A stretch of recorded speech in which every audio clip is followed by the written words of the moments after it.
Në mënyrë që xhamat të shkëlqejnë nga pastërtia, u duhen këto dy përbërës. Xhama me njolla pa pastërti ose shenja të duarve të voglit tuaj, të cilët mund të krijojnë edhe një bezdi të madhe kur i shikoni. Harrojeni të gjitha këto, sepse me këtë përzierje ato do të shkëlqejnë nga pastërtia. Mund të përgatitet shumë lehtë dhe këto përbërës gjenden rreth shtëpisë së juaj. Mbi të gjitha kanë një kosto të papërfillshme që u zgjidh problemin shumë më shumë se sa edhe produktet e shtrenjta. Përbërësit që ju duhen për këtë recetë janë 4 litra ujë, një lugë uthull të bardhë dhe 2 lugë gjedhë nisështe. Përgatitja e kësaj recete bëhet në këtë mënyrë.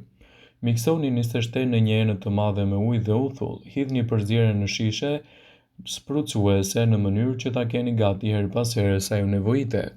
Spërkasni sipërfaqet prej xhami me këtë përzierje të përgatitur dhe e fshini me gazeta në mënyrë që të mos ngelen njolla, sidomos edhe ato të pushit të leckës mikrofiber që përdorni.